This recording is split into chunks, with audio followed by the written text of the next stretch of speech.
Each year, Microsoft Research hosts hundreds of influential speakers from around the world, including leading scientists, renowned experts in technology, book authors, and leading academics, and makes videos of these lectures freely available.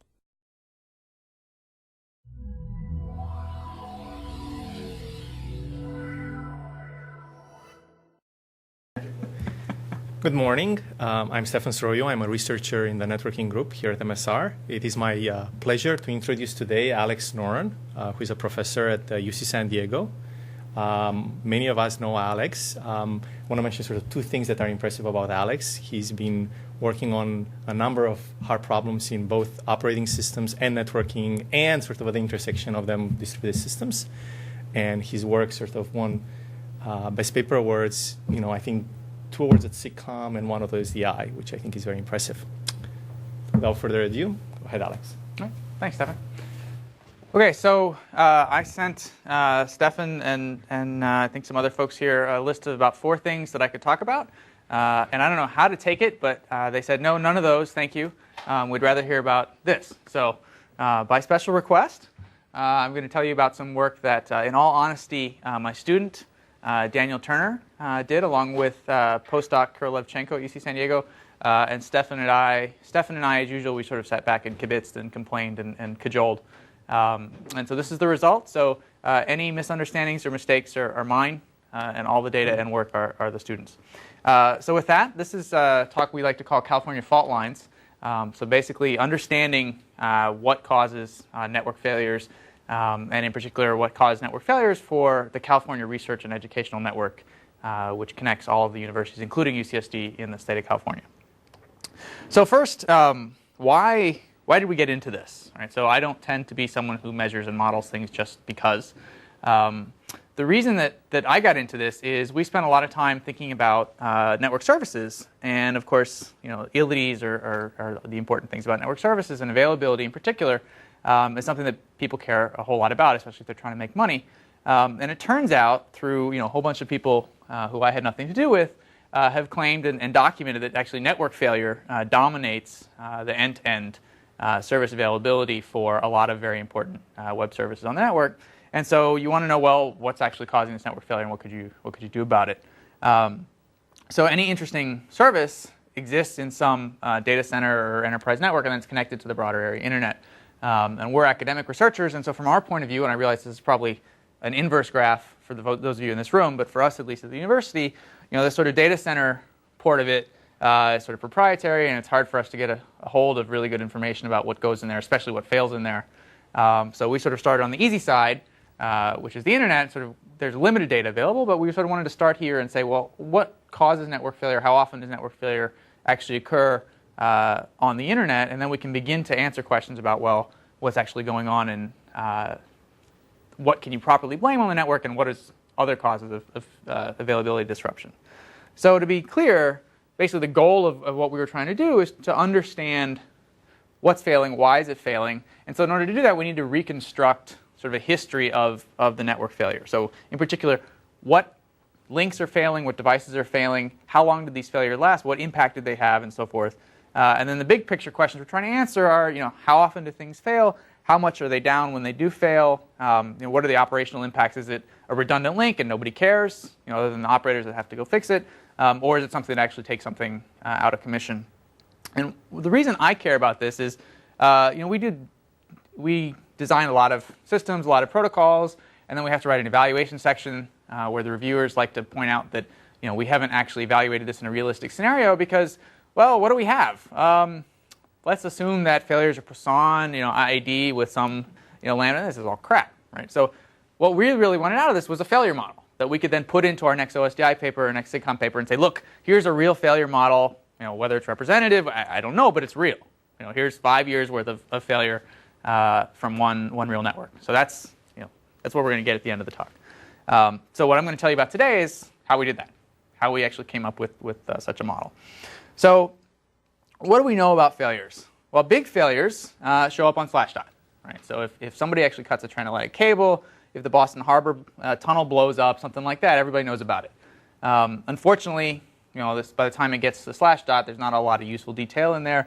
And the reality, of course, is that most network failures aren't that catastrophic, which is good news. But what that means is that we can't just /doc to find out what's going on. Newspapers are having a rough time of it, so I have a new business model for them. Maybe they would do better if they told us real details. I don't know how well that's going to work, though. So what we're trying to do is figure out how can we get this comprehensive failure data about the things that aren't Boston Tunnel or the Baltimore Harbor Tunnel, but are real day-to-day failures. Why don't we have this data? Well, there are a couple of reasons. One is sort of the lightweight techniques that everybody does, all pairs ping, SNMP monitoring, all that sort of stuff. It's fairly limited in terms of what you get out of it. You had to be probing it at the right time to notice it was gone, or your SNMP counters are over some aggregated period of time. You're not really sure when what occurred and so forth. There are, of course, lots of special purpose hardware that companies like Endace and so forth are happy to sell you, that people who really care, like the traders and so forth, can shell out the big bucks and lay out across their network. But many networks can't afford to do that. There are some studies that have gone before us, and some very good studies, some very famous studies of the AT&T, the Sprint network in particular, that have looked at failure in those particular networks. But they basically trucked out the special purpose monitoring hardware, and they ran it for like a month or some period a little bit longer than that. And so it's a reasonable question. How representative is that? Was it a special month? Were the operators on their best behavior because they knew they were being monitored? What does that mean?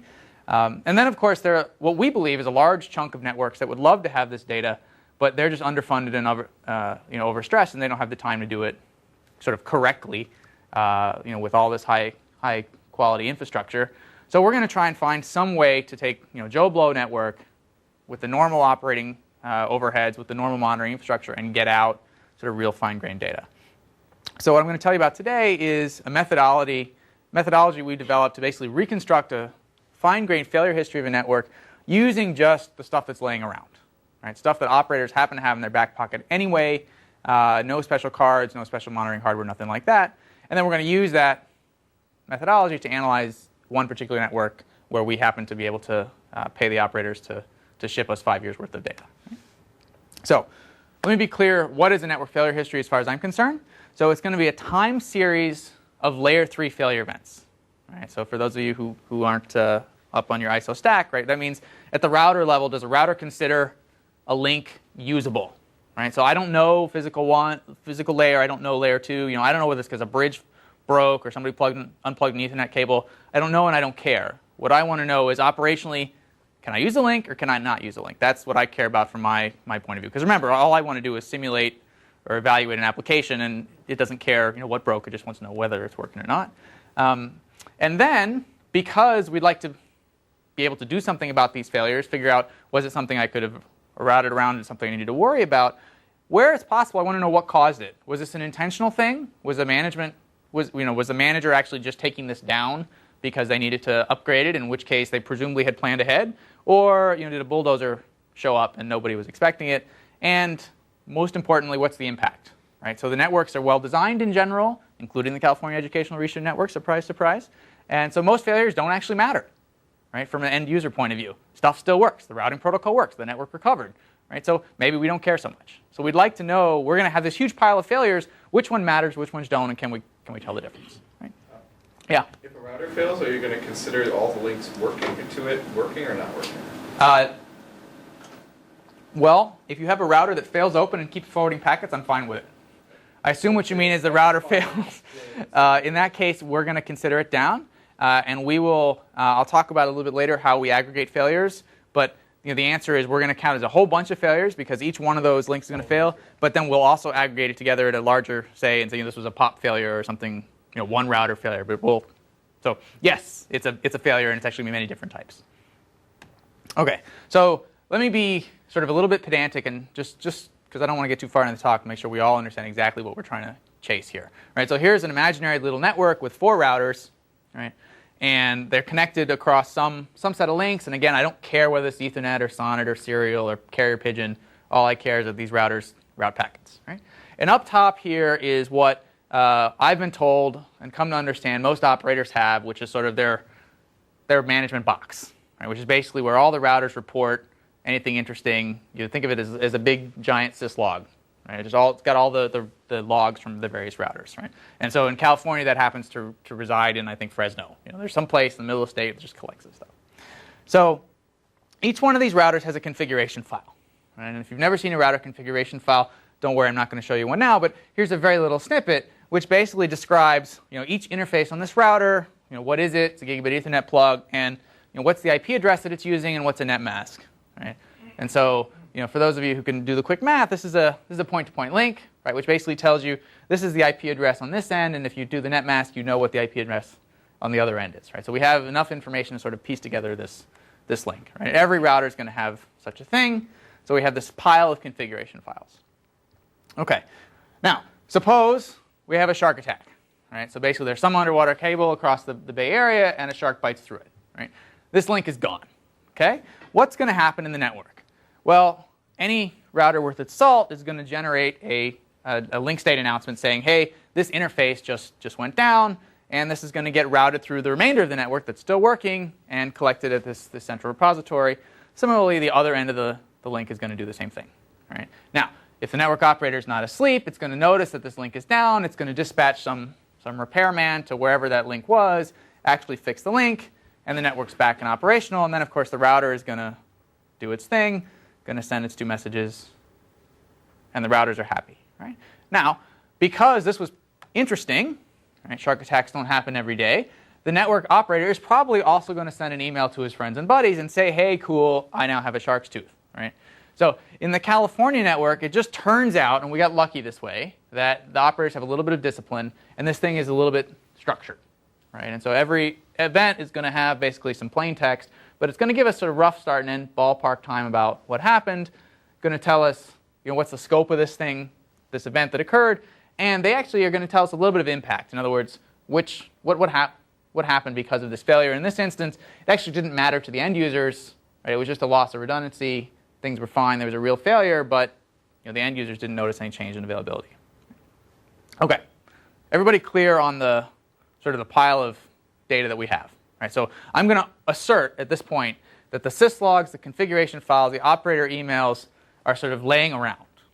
Right? This is maybe crappy information, but it's free. Right? Every network operator's got this laying around, and indeed, if that box up there has enough hard drive space, we can sort of get it arbitrarily far back in history. Right? So that's my assertion. If you're going to argue that point, let's argue it now. Yeah? So just to understand, so the syslog is where the up-down events are actually recorded? Yes. Yes. So each router has its own syslog, and sort of my understanding is many modern networks actually either mirror that or actually just send it entirely back to a central repository of syslog. So are there any sort of these type of failures where you get like down, up, down? Like oh yeah, well, that's common. Okay. Oh yeah, okay. This data is noisy. It's a mess, right? But these are the sort of categories of data we got. Yeah. The question about the syslogs is if you get disconnected from the central node when it comes back, we're not going to get the syslogs. Yeah, so then we have a problem. There are many cases where if we get totally isolated, we won't even see the downs. But typically we'll see one side, right? Because we'll be remaining connected to one side. So we're going to have a lot of one-sided, right? And so we'll have to clean that up as well. Okay, so now it's 4 years later. We convinced these operators to ship us these terabytes of data, and we want to reconstruct what we just saw, right? So we've got the syslog stuff, which is interfaces, the router configuration files. Here we got lucky. The Scenic Network actually effectively sticks all of their configuration files, and you can think of it as like CVS. Why? Well, because if you read some of the UW papers from not too long ago, many of the failures used to be from thumbing the configuration file, so they want to have the CVS revert sort of thing. So we have a dated sort of configuration files for the history, and then we have these operational announcements sometimes. Now the big problem we have to deal with is none of this data was ever intended for what we're going to do with it, and so we're going to have a lot of noise, we're going to have a lot of mess, and we're going to see if we can try and clear it up. Right? So for a reconstruction, what do we start with? Well, we get these different configuration files, one per router. So we know that there are 4 routers in the network. Right? So the first thing we have to do is we have to start with the configuration files, and we got to go one by one and sort of say, okay, well here's that one IP address. Where does it go? So I'm looking for this is 8. The net mask is 254, so I'm looking for 9. I go sift through my pile. It's not this router. Okay, there it is. It's this router. So now I can reconstruct this link. Right? So I repeat this exercise for all my configuration files, and so I have to do this over time. Right? So remember, at one moment in time, the topology looks like this. Now I'm going to get a new configuration file at some time later, and I'm going to have to redo this exercise because on the configuration file, the topology is changing, And so this is, remember, a time series of different configuration snapshots. But for any moment in time, I have a static snapshot of what the configuration looks like. Doesn't mean all the links are up, but it means if the link was up, I would know where it was going. Once I've done that with the configuration files, I then start sifting through syslog. Right? I just go chronologically through the syslog. This is not intended for you to read, and it's not the full gory details, but basically you can see that I got 2 up-down messages from 2 different routers saying, hey, the link state changed to down. What is this? That was the attack. Right? The link went down, so I've reconstructed that. I can see the up. I know when it went back up. Right? So I can reconstruct that link failure. And then if I get lucky, in the operational announcements, I dig up this old email, and I said, hey, there was a shark. So in this case, if I got lucky, I had all the information. I could have reconstructed that failure exactly. Right? So that's sort of the best case scenario. So any questions about the methodology? Because now I'm going to move on to see how noisy the data is and how we clean up the mess. OK. So the Scenic Network, what is it? Well, like I said, it serves the California Educational Research Institutions, so Stanford, all the UCs, a lot of community colleges, even the K-12 schools in a lot of places.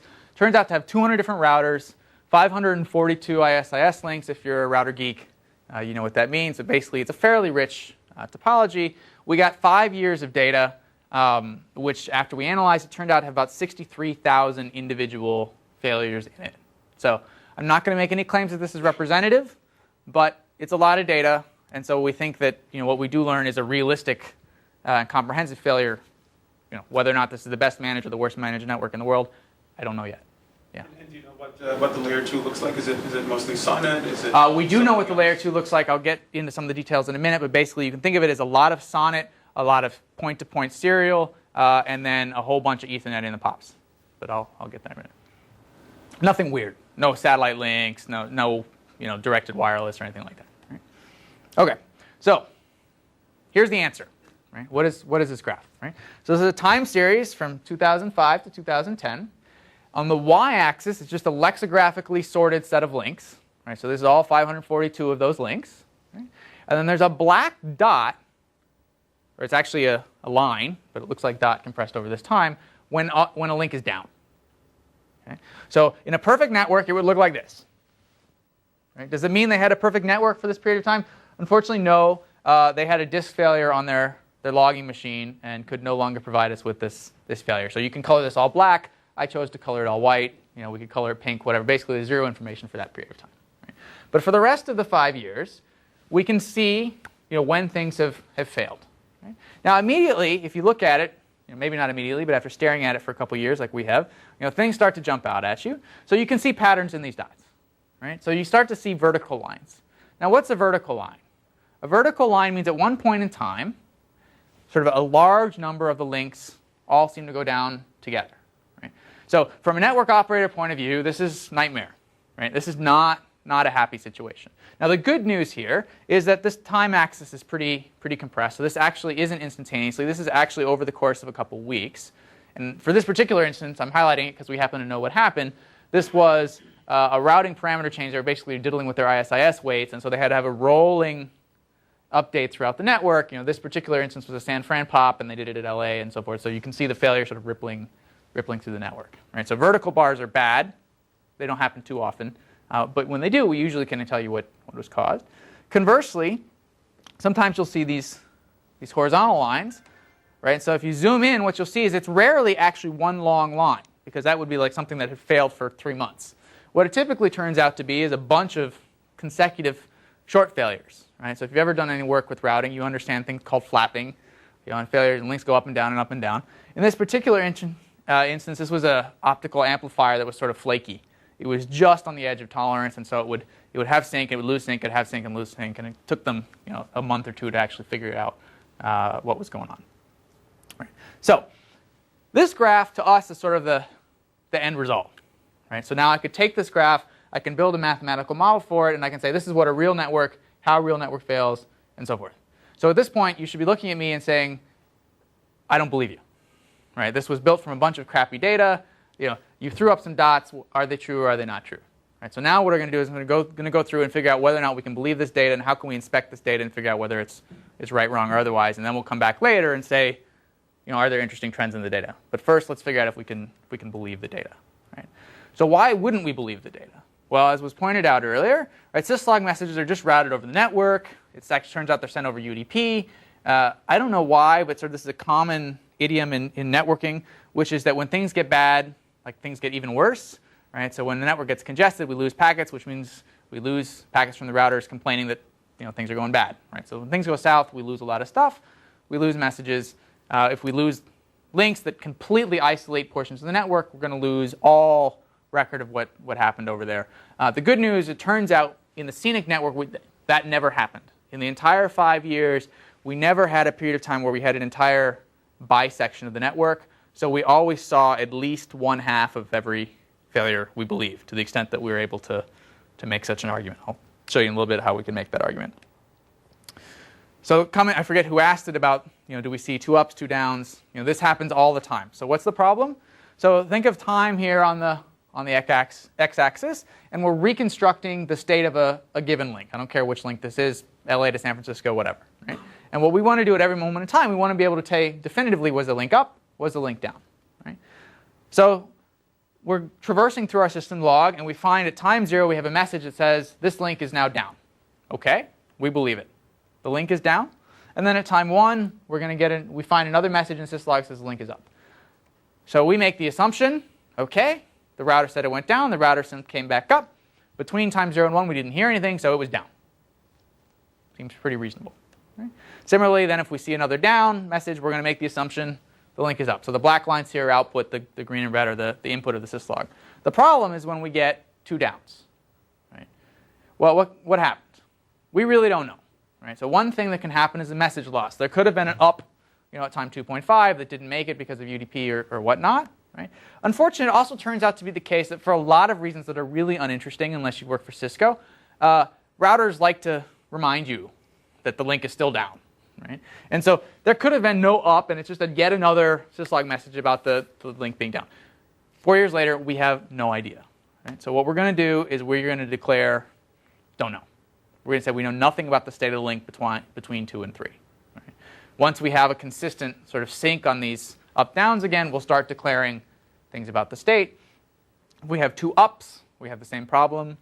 So we do the same thing. So the bad news is there's absolutely nothing I can tell you about those periods of time where we have 2 ups, 2 downs. The good news is it turns out it happens very rarely. If you integrate over all of the links and all time, we are definitive about 97% of time versus link. So there's 3% of the space where we have don't cares, not counting that 6-month swath where we have don't know for the entire network. Yeah. But on the other hand, how often do failures happen? What percentage of the time is any particular link down?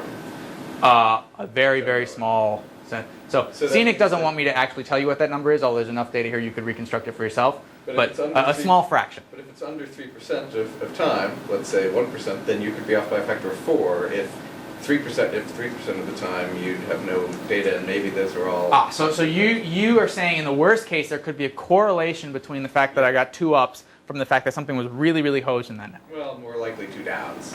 2 downs seems pretty likely that it was down during that period, but you're characterizing it as no information.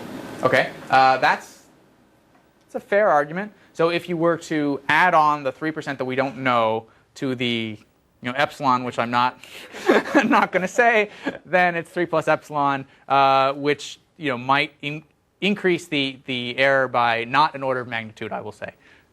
But that's a fair point. Yeah. So between consecutive down and ups, how are you sure that you actually haven't missed another big one? We're not.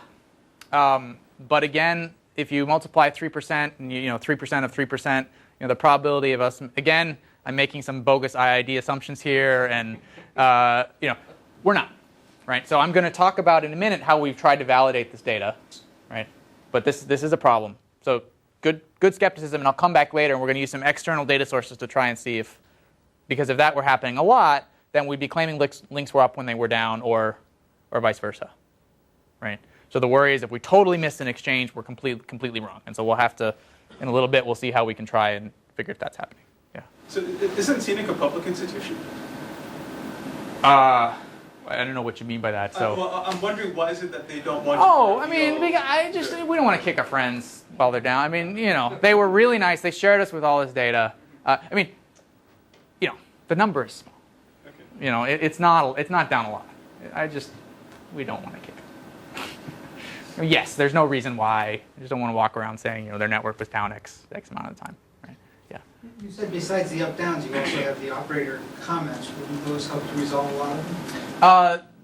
They do. So there are sort of the down-downs. Sometimes there are down-downs where I could tell you definitively, yes, it was down the whole time. But we'll see in a minute that the operator announcements actually cover a very, very small fraction of the failures, which intuitively is not actually that surprising because most failures didn't matter and nobody cared anyway. So it would be nice, but we just don't have the coverage on a lot of it. Yeah? So this is probably going to display my ignorance here. Where are the timestamps for the syslog taken? And do you ever? So the timestamps for the syslog, that's a good question. They're taken at the local router. All the routers are running NTP. So assuming things are good, you can think about this as millisecond.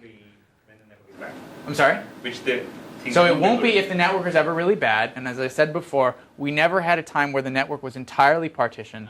So the only partitions we're going to see are where stubs, like very edge of the network, got disconnected from the rest. But we didn't have, the big one hasn't struck California yet. It's not like North and Southern California couldn't talk to each other. So we have no reason to believe that the timestamps were drifting over the seconds. Right? They may be off over milliseconds or two, but that's not the granularity at which this failure trace is really intended to look at. Right? Yeah. Did you have a network configuration change or topology change during the 4 years? Oh, tremendous. Huge numbers. How do you reconcile that kind of change? So like I said, the first step is we take all the configuration files. And so we're going to assume that any configuration change was logged at the router. And the operators actually did pretty well. There are a couple instances where we can tell that didn't happen because we have links that go down and we didn't hear about it. But just we can talk about that offline if you want. But effectively, we have every configuration change. And so the first thing we do is we go through the configuration files in order. And at every moment in time, we have a snapshot of what the network looks like. And then if there's a change, we have another moment in time. And so for every syslog, we know what the network should have looked like when that syslog was sent. And so we can handle the failure then. And then if there's a topology change, we'll see there. Now, what you may point out is during the topology change, that could have itself been the cause of a failure. And so we will call that a failure. Right? As you see later, I'll sort of exonerate the operators and say this was an intended thing. And in many cases, they moved traffic, so it didn't actually impact anything. But that does count against our 63,000 failures because the link was down for a moment. Right? And in fact, they did some pretty significant stuff. They actually, at one point, they put a router on a truck from San Diego and moved it to Sacramento, which really screwed with us for a while. And then we found out in the operator emails, they're like, the truck is on its way. Okay, I guess the router really did move. So yeah, they did a lot. And actually, we'll see. We went into this thinking 5 years of data, score. This is going to be a huge paper. We're going to have the coolest long-term trends ever. But even though it's a public institution, it still is like any other real network, and every 2 years it reinvents itself. And so there's tremendous churn in this, which sort of screws your hope of longitudinal data because you sort of have 2 years and they reinvent it, and then how do you correlate? And, so the short answer is yes. There's a lot of topological changes. So did you see any correlation in failures with reinventing them? Like, is it? Yeah. I'll show you. Yeah. Okay. So those are the individual failures. Now, one thing I want to do is that when we start to interpret this data, we could talk in terms of every individual failure event, which is just a down-up scenario. Right? Unfortunately, as I mentioned earlier, you have things like flapping, which occur all the time. So that's going to have sort of long strings of events that aren't really interesting to talk about individually. So what we want to do is group these failures. And like when a router blows up, you have 20 million links failing at once. We just want to call that sort of one larger event. So what we're going to try and do is group these individual failures into larger events. Now, ideally, if we had ground truth, we could do this based on cause. Right? We could say the shark bit the cable. That cable actually was a DWDM, which had 17 links on it, so we're going to group all these things together. We don't have that information for the vast majority of our failures, so we're going to do sort of the simple thing, which is temporal clustering. Right?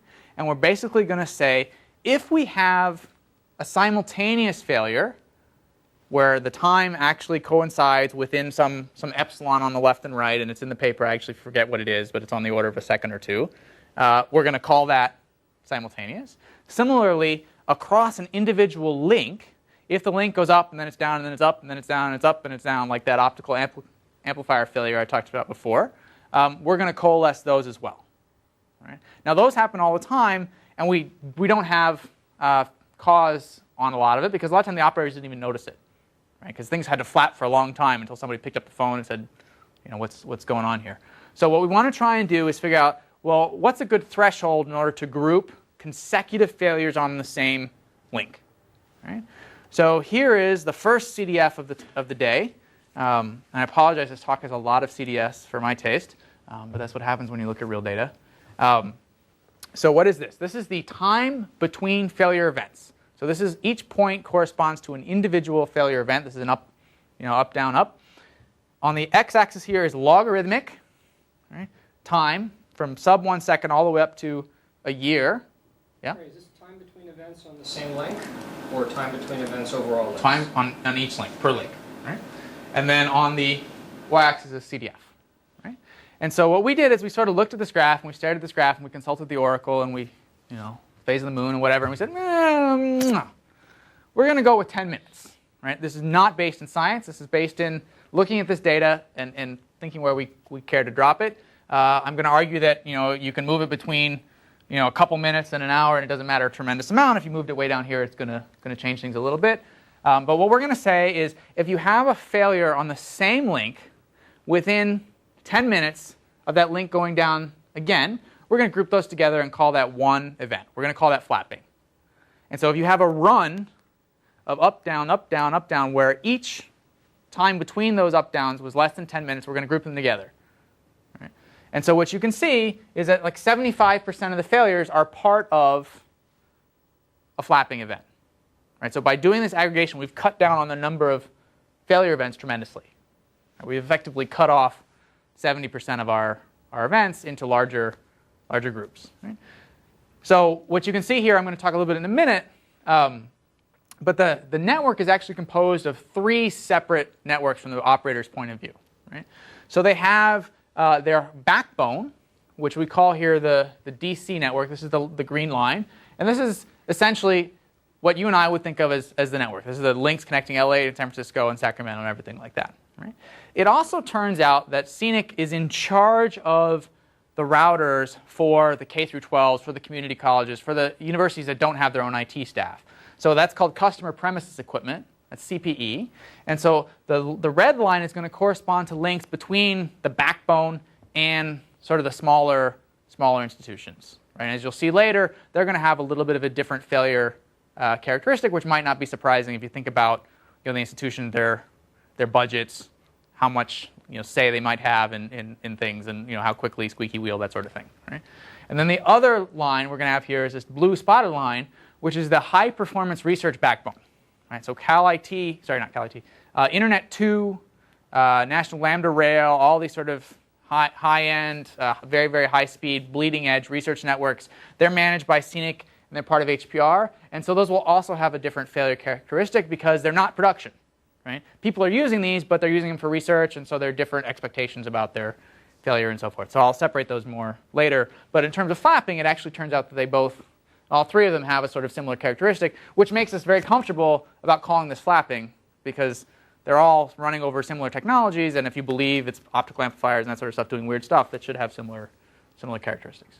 Okay, so this is a long, drawn-out way of saying what we did is we took 10 minutes and we said, if you have less than 10 minutes between consecutive failures on a link, we're going to group them together. Yeah? Link failure is a small number that lasts like close to a year. No. This is time between failures.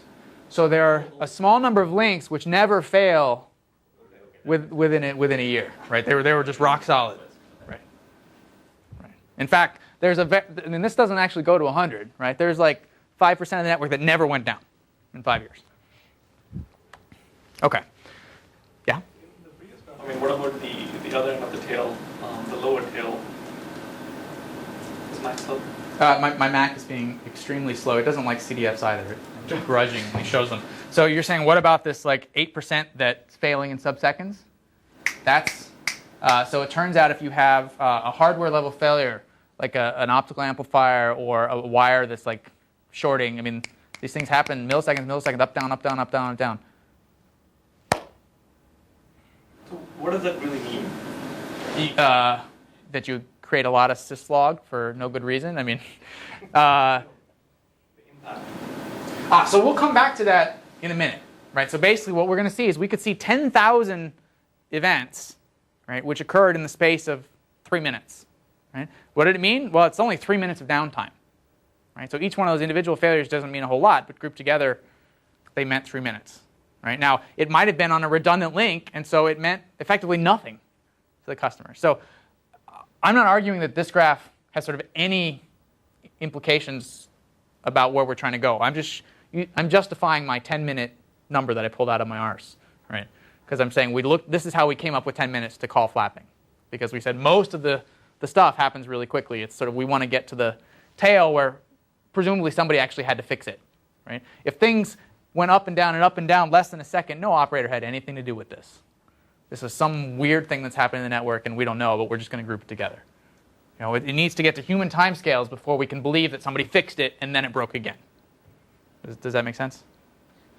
I mean, what this graph is not telling me is actually the weights of those kinds of things, right? Yeah. So believe me, I have many more graphs to go. Then the upper tail would literally be just one link that, your everything after 10 minutes would literally be just one link over your whole topology, right?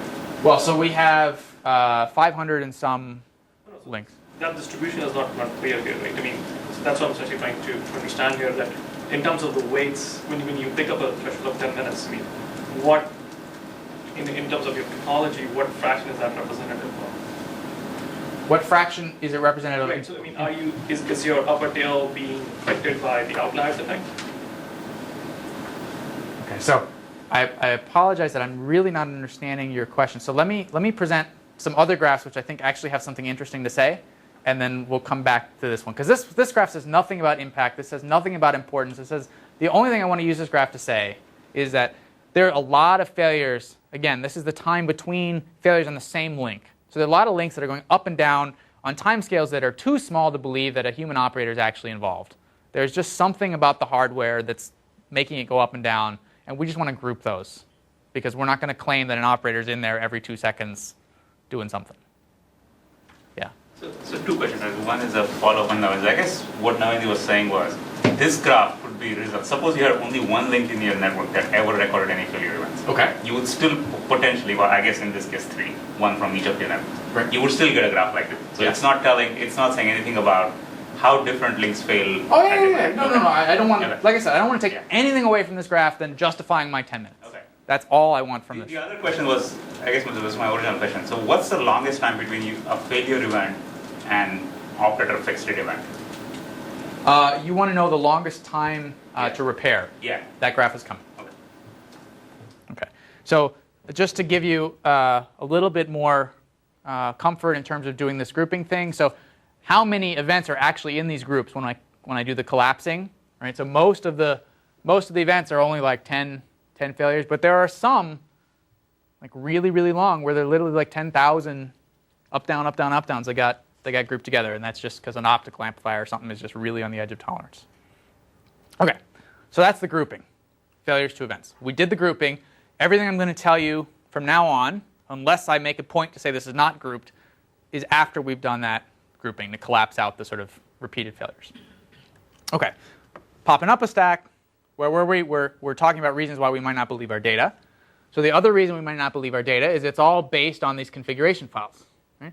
These configuration files are logged, we're going to say intermittently, and we had a long debate about what word we should use here. I wanted to say sporadically, but some of my co-authors claimed that was pejorative. But basically the way to think about it, it's not like at 10 o'clock every day we know we have the right answer. It's logged when somebody hit the log button, and we make no claims about how good or bad or otherwise they did that. Right? So we just have updates when we get updates. Right? The other thing that turns out to be a real annoyance to us is the configuration files don't describe layer 2 topology. And the reason this matters is if you can think about, suppose you were at a POP and you all go into one big switch, which we don't see. And when that switch blows up, we see a tremendous number of link failures, which we can't, they don't have a common cause as far as we're concerned, right? And so we can do the temporal thing and say, well, it all happened together. But it would be really nice to know, oh, they all went into the same switch that blew up, right? We only have configuration files from routers. Now, we can get away with it right now, we think in our wide area network, as like when I get to the end of the talk, I'll talk about what we're doing now, where we're looking at enterprise networks.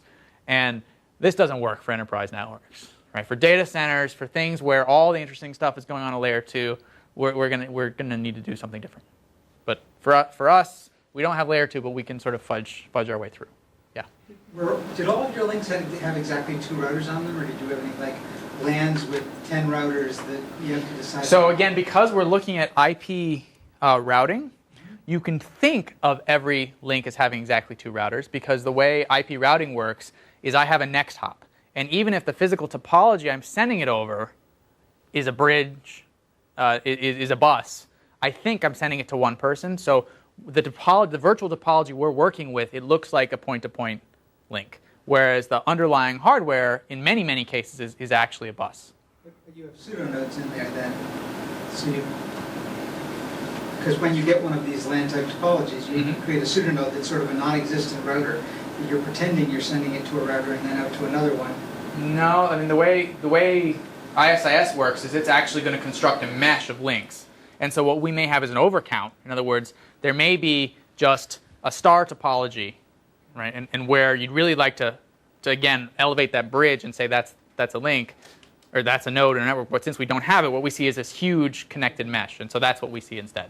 So we could overcount these things. But again, from where we're coming from in terms of what we really care about is layer 3 availability, because we're not trying to solve router vendors problems. We're actually thinking about this from an application point of view. We really don't care why that occurred. But as I said, when we push this into the enterprise environments, we realize that we probably can't get away with that. But at least in the wide area networks, it turns out it doesn't hurt us too much.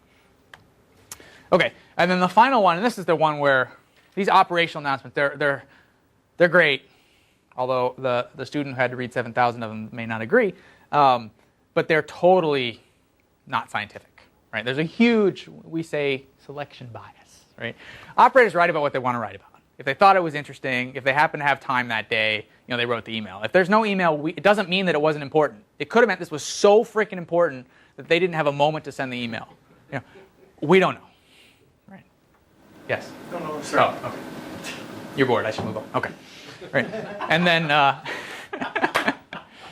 then what we did with these emails is we went through the unstructured part of it, and we're going to bin them into a category of failure. We're going to call these the hardware failures, the software failures, the power outage, whatever. This is subjective. Again, this is our student on not enough sleep and too much coffee, and so there's going to be noise in that too, right? And that's life. Okay.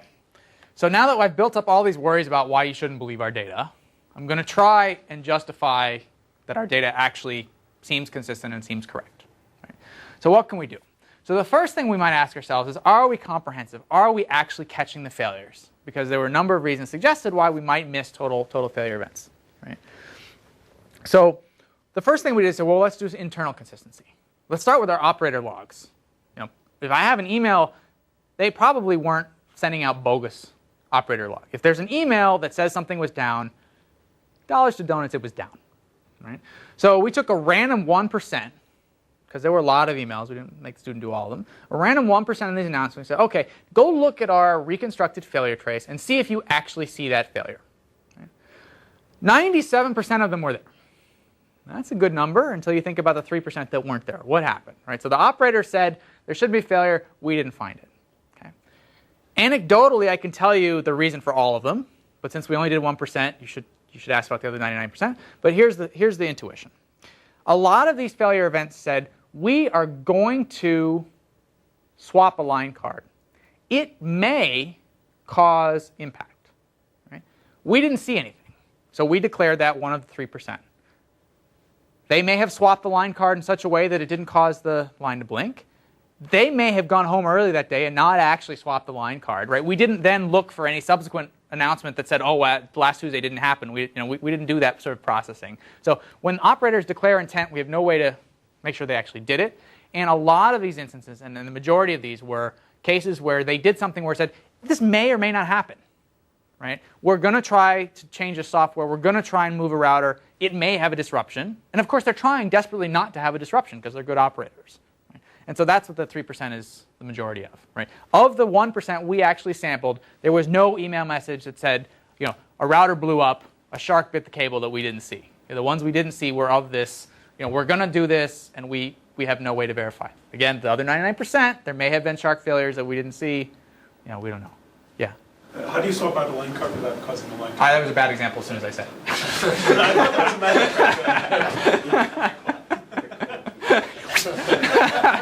Quick fingers. That was a bad example. But there are many things you can do which hopefully don't cause a failure, but you may have to reboot the router, something may happen. Yeah. What percentage of announcements are these intent comments? Okay. So the internal consistency, we got an A, 97%, right? Not 100, but we did all right? Unfortunately, that's sort of validating crap with crap, right? We said from the beginning we had 3 piles of crap. So what else can we do? Well, what about the up states? When we think the network is up, can we verify that it was up?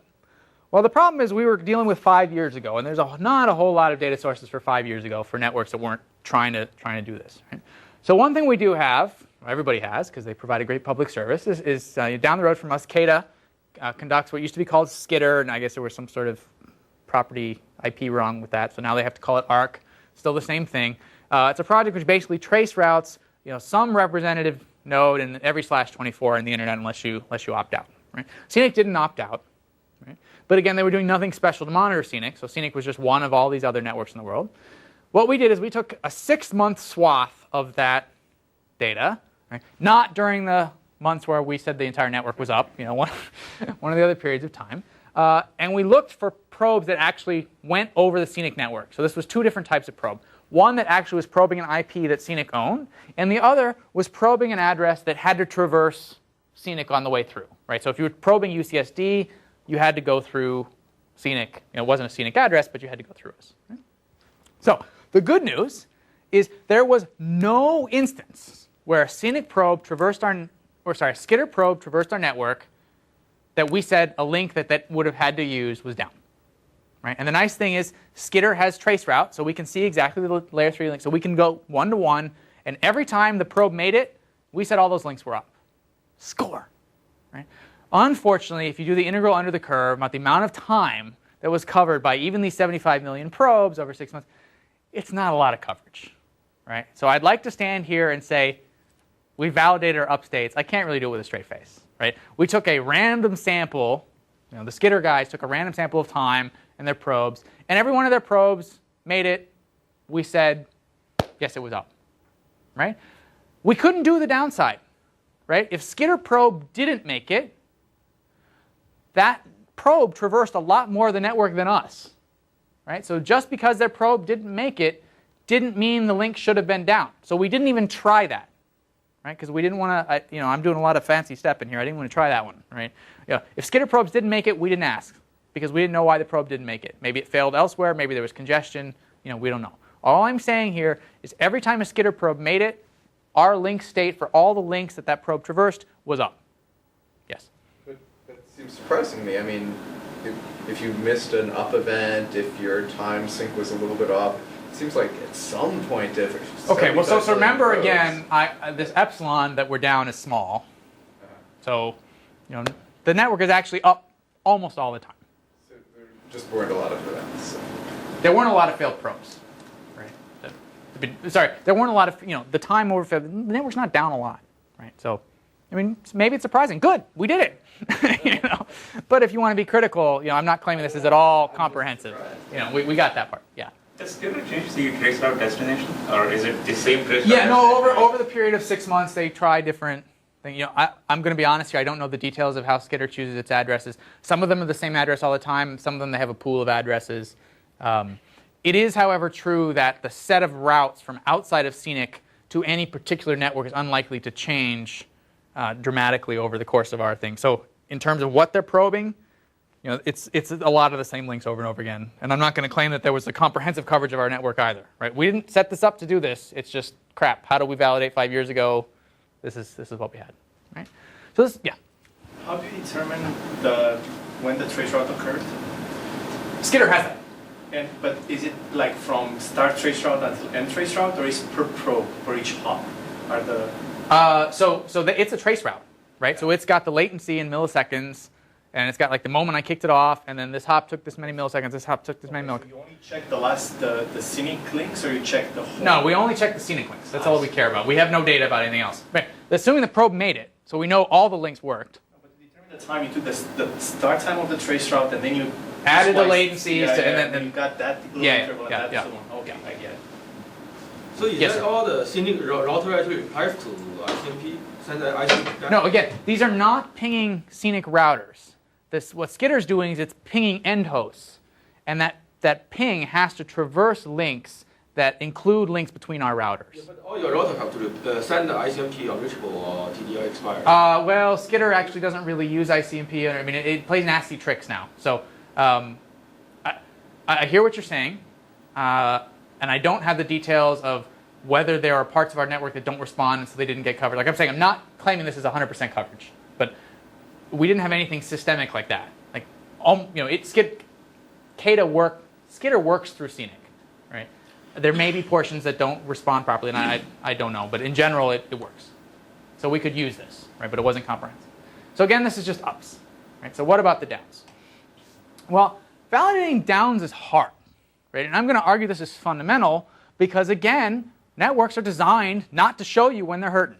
Right? So if the routing protocols are working, they're routing around failures. Right? So if you're asking some external oracle whether there's something down in your network, if you have a good network, they can't tell you. Right? So there's only one very small class of failure that we can actually see externally. Right? And this is when you get really unlucky and all of the connectivity to a particular region of the network is lost, such that it's isolated, right?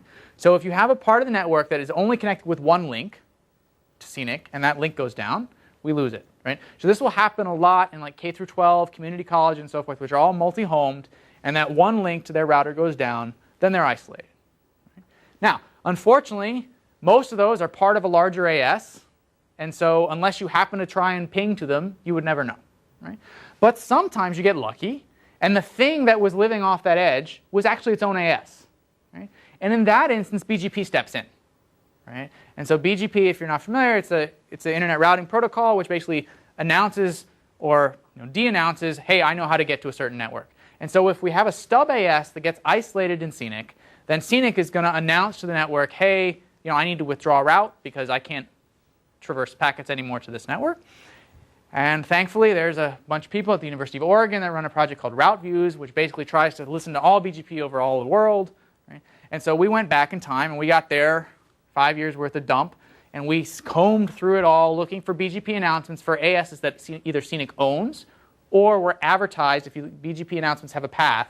And we see, was the path that was being announced including Scenic? In other words, did you have to go through Scenic to get there? Right?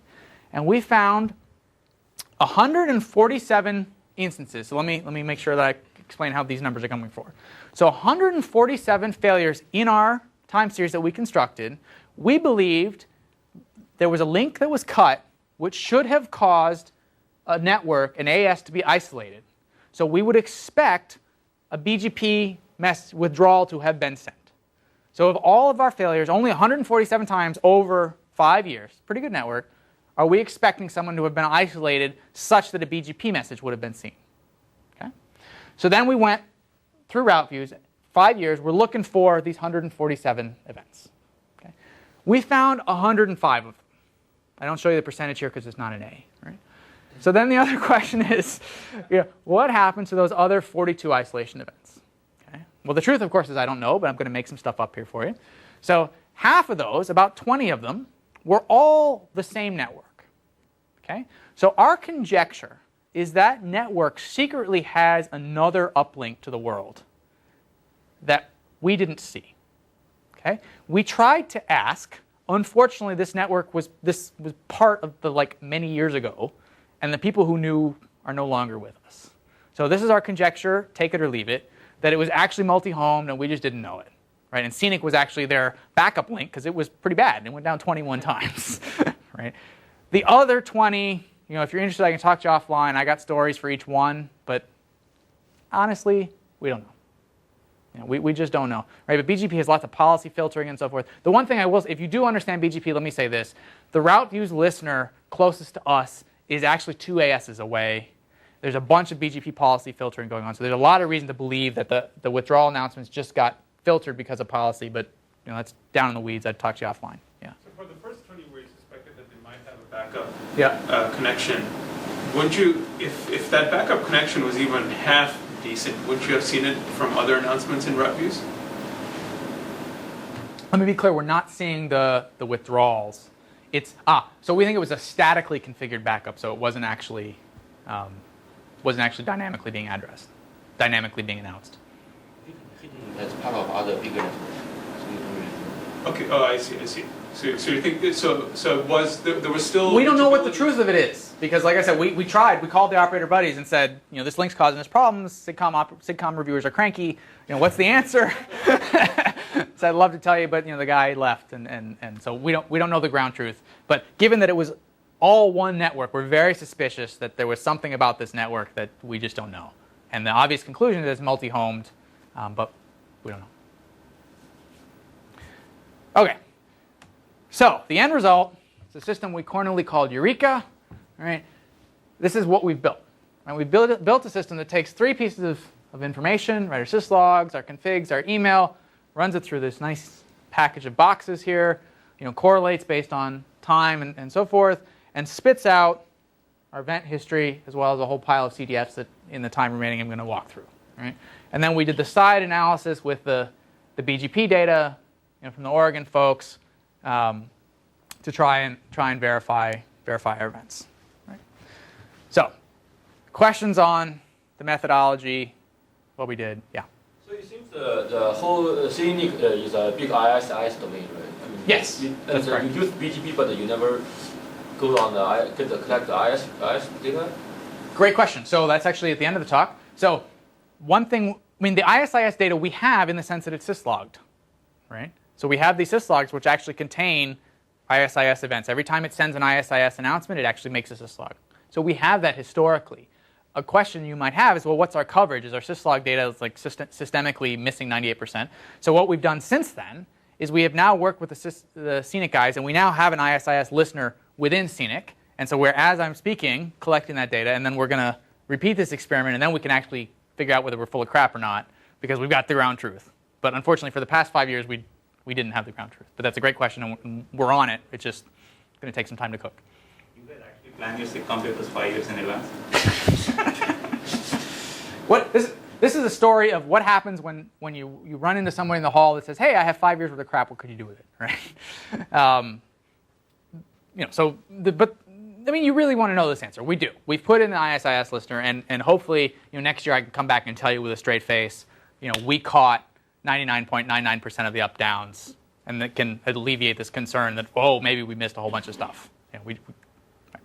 Okay, so that was all the methodology. Now to the question of what's failing, how does it fail? Answering the questions we really wanted to answer. Again, so I told you about these 3 different types of the network, and so now the results I'm going to show you moving forward, I'm going to break down into these 3 different types. So here's the first sort of the money chart, which is, okay, for each link, how reliable was it? Right? So this is integrated over all time, not including the times where we said we know nothing. Right? How much is the link up? How much is the link down? So what I'm plotting here is how much is the link down. Right? So this is downtime. The x-axis is log. Y-axis is just a CDF. And then I've conveniently, for those of you who think in terms of nines, I've shown you 3 nines, 4 nines, and 5 nines. And what you can see is that 95% of the network is more than 3 nines reliable. If you want 5 nines, well, this might not be the network for you. You can also see very clearly that the production network is, it's much more reliable than the high performance backbone, and then the CPE is sort of in the middle.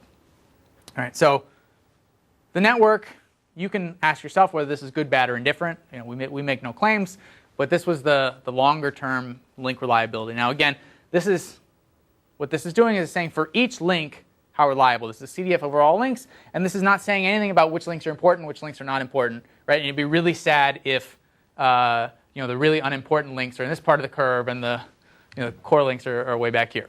Right? So this doesn't answer any questions we really want to know about. So here's a first question we took a crack at. Well, what types of links are failing? Right? So we categorize the links into either intra-pop, right? So these are links connecting routers in the same rack or the same room or whatever, and then the long-haul links, the links between San Diego and LA, LA and Sacramento, whatever, right? And so what you'll see, this is intra-pop, and this is long-haul, right? And so I don't know whether this is good news or this is bad news, right? But it's sort of explainable in the sense that if you think about what time to repair, right, and how quickly you're going to be able to get an operator out there and what's likely to have happened and so forth, right? If you have a long-haul link, you got to go dig up some farm or some bay or there's something out somewhere in the wilderness that needs to be repaired, versus if something breaks in a machine room, it's pretty easy to get a hold of and so forth and so on, right? So that's just some intuition about why you would expect these curves, but the reality is we see a big difference, right? That in general, the intra-pop links are actually up more of the time, and that it's the long-haul links that you tend to lose for longer. Yeah. What's your x-axis here? Sorry, this is again downtime. So this is logarithmic downtime. Is that cumulative downtime over some period of time? Yes, over 5 years. Sorry, no, this is the annualized. So this is over 5 years divided by 5. This is the averaged annualized downtime per link. And then the links are categorized. So it's just the previous graph sort of sliced in differently. Okay. Now, somebody had asked previously about what's the hardware, what different type of hardware we're using. So this is the same data sliced by hardware technology. Right? And so there are 3 dominant hardware technologies in the network. There's SONET, there's Ethernet, and there's point-to-point serial. Right? And basically the thing to take away from this is that the Ethernet links seem to be more reliable, but if you squint really hard, what you realize is that Ethernet links actually tend to be the ones in the machine room. Right? So this is just a restatement of the previous graph. Long distance links are either SONET or point-to-point serial over frame relay or T3 or something like that. Yeah. So when you see there is a downtime of by link type, right? Do we know whether it's a link actually fail or do we know whether it's the interface? Good question. I'll come to that in a minute, but no, I'm not casting aspersions to whether it was the hardware or whether it was the actual link or whether it was an operator actually. This is just if I'm going to call this link down, the interface that link claimed to be, because remember our configuration file said this was gig Ethernet or this was serial or whatever. That's what I'm doing. I'm not saying it's the link was cut versus the router card died or whatever. Okay. I'm pushing 12 o'clock and I got a lot of data, so I'm going to try and think what's sort of the interesting stuff here. So here's a graph about 4 individual failure events. So remember, what I've done is failure groupings. I've grouped all of my failures into events, and I said, well, how long do these occur? Right, so this is not now the annualized downtime. This is for each failure event, how long are they? Right, so this is the x-axis is a little bit more comforting here. It's somewhere between a second and hours. First thing you'll see is this very interesting spike here on our backbone around about a couple minutes. Anybody ever run an operational network? You know what that is? That's the time it takes to reboot a router. That's what that is. Right, so it takes a couple minutes for a new router to come back up, or if you have to reboot your router, and so that's why there's that huge interval. Certain failures take that amount of time. Because you know the failure, you just hit the reboot button and it takes so long. Right? But the good news here is the vast majority of failures are actually only down for a few minutes, right? Because somebody's on the job. These guys are actually a fairly on the ball staff. They get their report, they fix the problem, and everything's good. Unfortunately, there's a really, really long tail. Right? If your line card dies and you don't have one laying around, you're down for a while. Right? The backhoe rips your cable out. Not a lot you can do. You have a few smaller little jumps there too. Do you know what each of those is? Like there's one below. I'm not going to claim that I know what each of them are. These are actually second granularity, which is the binning that the syslog comes in. Sure. No, I mean like when you get up a little ways, just before the one you mentioned before, there's a little on the No. line. No. Okay. Sorry. Darn it. I'm supposed to be able to claim the first one and move on. Yeah, no, we just know what that big one is. So this is the flapping events. Remember we did that big grouping, and so you might have been worried about that I was grouping like all of time into one big event. So this is just again to defend that our 10-minute number wasn't horrendous. The vast majority of flapping events are done within an hour or so, and then there's again this really long tail, like that optical amplifier that took them so many months to fix. Right? Okay. What's flapping? Okay. Now this is interesting, mainly because it's the inverse of the previous graph I showed you. Right? So if you remember when I said the downtime, it was mostly the long haul links that were down for long periods of time. Now this is just the flapping events. and what you'll see is it's the reverse, right? Turns out a lot of our flapping is due to Ethernet auto-negotiation failures. So this is Ethernet trying to decide whether it's duplex, full duplex, half duplex, whether it's 100 megabit, 10 megabit, whatever, and a lot of the hardware just is buggy. And talk to me offline if you really care, but interesting observation. Okay, here's the question somebody else asked a while ago, which is the time to repair. Right? So this is, I have a failure, how long is it going to take to get fixed? Right? Again, broken down by technology here. Good news is most of the failures get fixed pretty quick. If you happen to have a serial link, again, there's this huge big spike with rebooting a router. That tends to be the solution for those long haul links. I don't know. Yeah. Is there some automated system that's trying to fix the problem? It looks like a lot of problem is fixed under 1 minute. It's kind of hard to believe operator can operate that fast. Again, so the thing about that, what are we calling failures? So if you have a reconfiguration event, the routing protocol's got to reconverge. Yes, those are failures. Right? The link's down for a minute because the routing protocol is figuring out. Right? And again, I mentioned very subtly to answer JD's question, our timing granularity of syslog is on the order of seconds. So that's why these are so granular down here.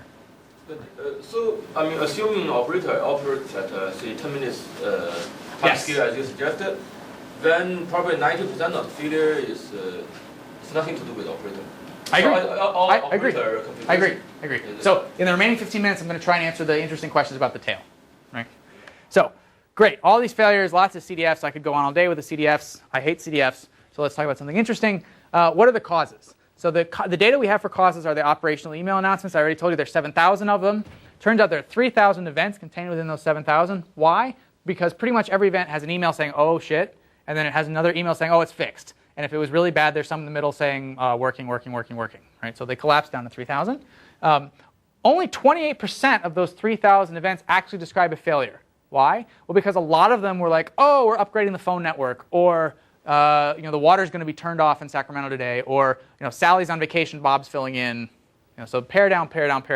So the coverage of this operational email list is not everything you'd hope for. So you asked earlier, why don't we check? We don't have a tremendous amount of data. The flip side is if you look at all of our failures, only 18% of them are explained by an email. Okay? So for the vast majority, for 82% of our failures, we have no idea what happened. Right? I mean, I can make stuff up, but for the other 18%, we're going to say we have ground truth. Again, we're believing our operators don't send spurious announcements, and when they send announcements that actually claim something, they know what they're talking about. All right, so here's what's actually going on. So these are the causes of failure. And again, I told you we bin them into 10 categories. It's in the paper if you care. These are the big ones. And then this is broken down by the number of email notices they caused to be sent. And then the more interesting number is the number of failures that actually occurred over there. And the thing to notice, and so Danny really loves the other category because he had to read all these things. There was no shark attack, but there was machine room flooded, denial of service attack, demolishing manholes. But this also includes where the Scenic folks were stumped and it just went away. Or there were some times when the Scenic guys just said fixed and didn't bother explaining the magic they had because it was just too horrible to share with everybody. All right. But what jumped out at us very quickly was that 32% of the failures were due to software. Right? And what we include in software were bugs and upgrades. Right? So this seemed like something, hey, we could there's some work to do here. There's some research here. This seems like we could attack this problem. There should be no reason to have downtime due to software. If the hardware's working, there should have been something to do. The question you should ask, though, is, are these instantaneous failures? Are these the short ones? Or are these the long ones? Right? So here's the data recut in terms of duration. Right? So this is time to repair. This is how long were people actually down. And now, again, reattributed. And so this is the events number just recopied from the previous slide. But here's in terms of actual time. This is average time per failure event. Right? This is not the total. This is per event. And what jumps out at you here? Right? Well, a couple things. The first thing is that software happens a lot, but in general, the median time is pretty low. Here's that 4-minute number. Where did that come from before? Rebooting the router. Right? So software failures are fixed by a reboot. Right? The average is a little bit longer because there is a tail, but the median's right about rebooting the router. The good news or bad news, depending on where you sit, is that the vast majority of the failure, the power failures here are really long. Right? When the power goes out, the power goes out. Doesn't happen very often, but when you have a power failure, it's not a blip. Because these guys have UPSs. Right? So small power failures are all masked. Right? When we actually see a power failure, we're in trouble. Right? So this talks about how long things were down. Again, so far I haven't made any claims about whether people cared that the link was down. Maybe nobody was using this link. Maybe it was in the middle of the night and so forth. So how can we say something about whether the failure has any impact? Right? I'm running out of time, so let me just quick go to the punchline. What we've done here is for the events that we had operator announcements for, we said, well, did the operators pre-announce this, or was this an oh shit? Right? I'm being recorded. I probably should be better careful. Was this an oh no? Right? And so what you can see here is, software, most of the failures again, but most of those were scheduled. They said, look, we're going to reboot the router at 3 a.m. Just deal with it. Right? Conversely, power was, uh-oh, the power's out. We weren't expecting that. Right? Here's the reasons reattributed to downtime.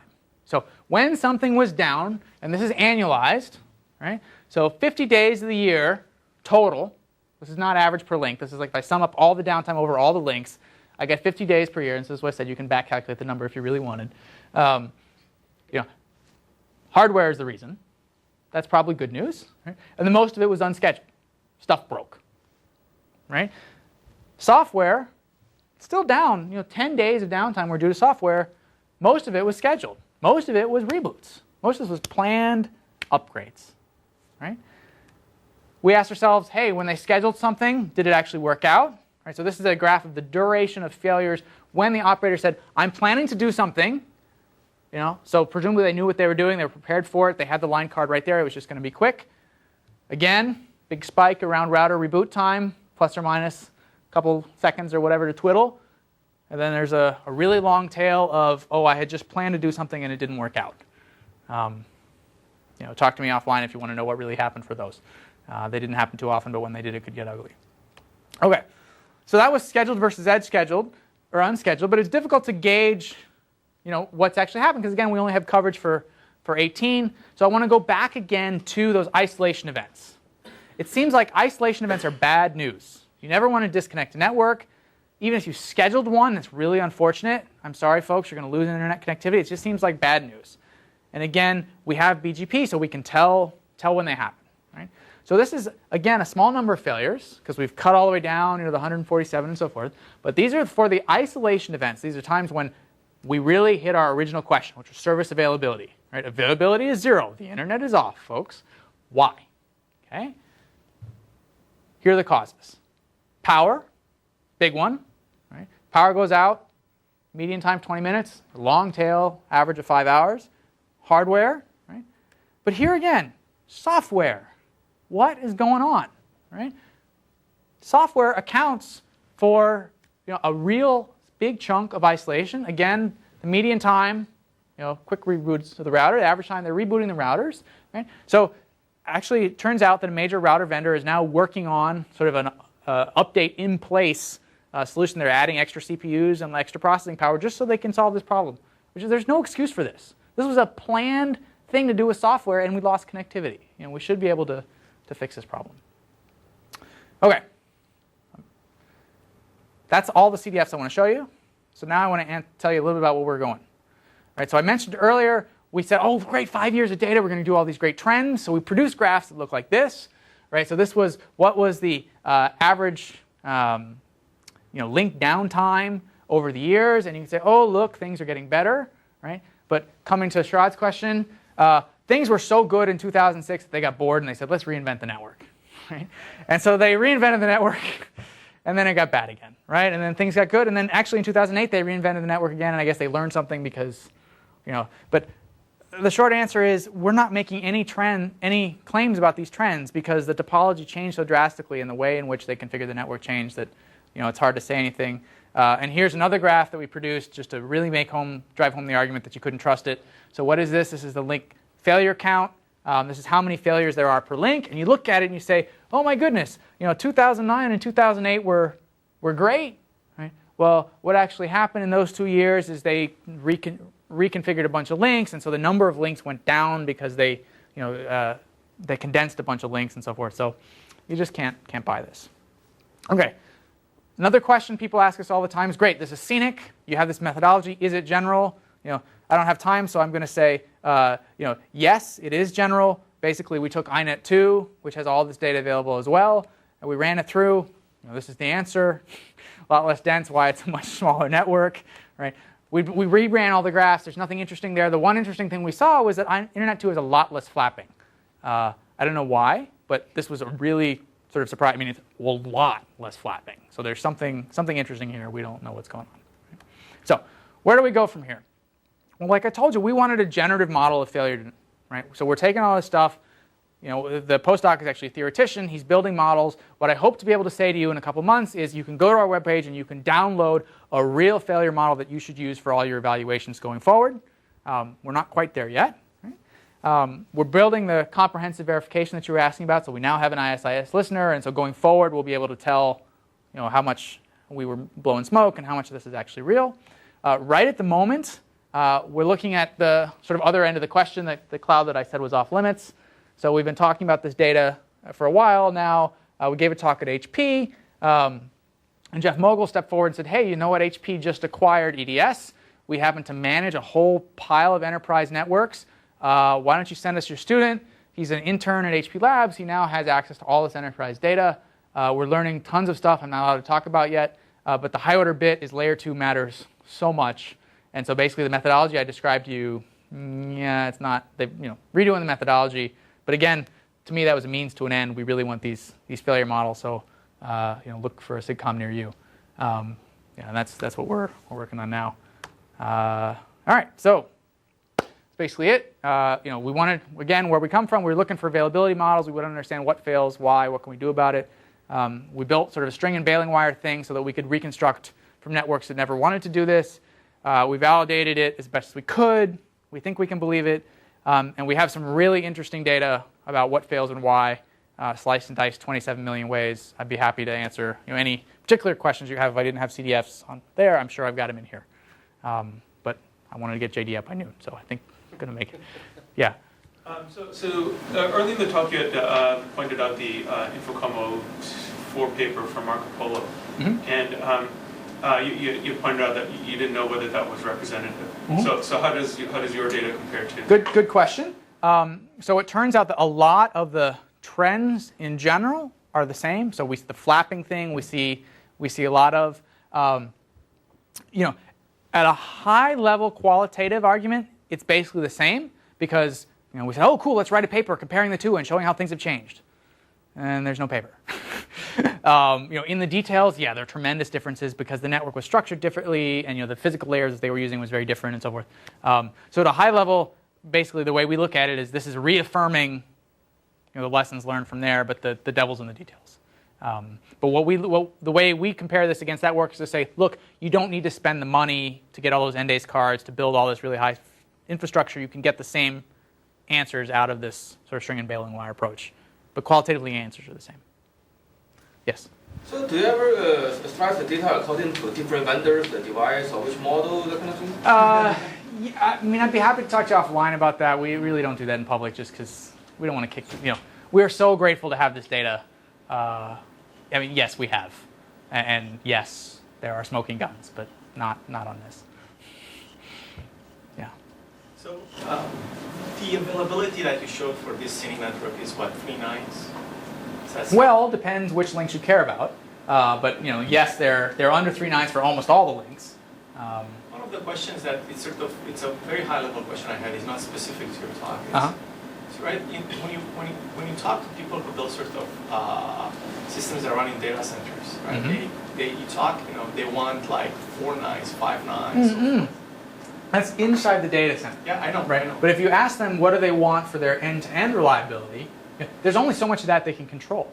Right. Right. And so I don't know, and I would love if you guys have numbers you can share with us. What do you think Bing's end-to-end reliability is with all of your edge side, this, that. That's a question to you. What it should be. And the other thing is that from other studies, like as you go more to the edge of the network, so you're still in the Scenic. If you go to broadband, you getting to 2 nines now.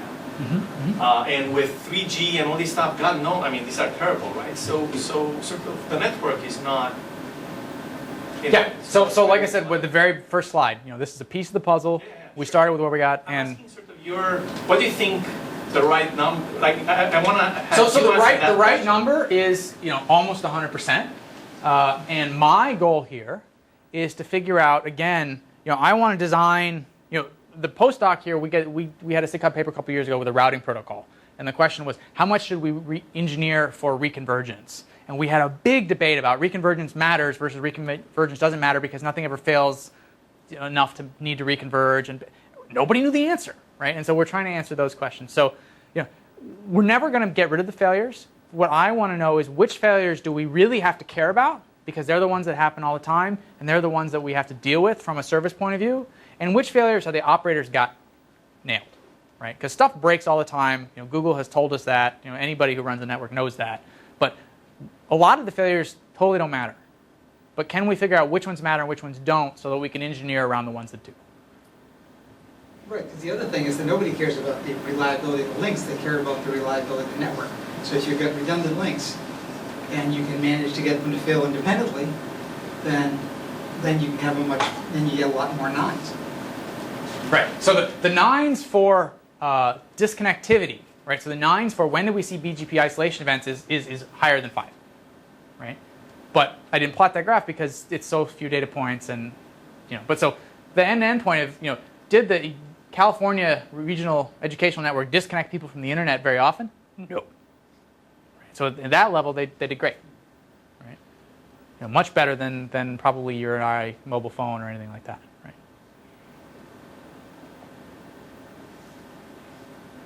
Cool.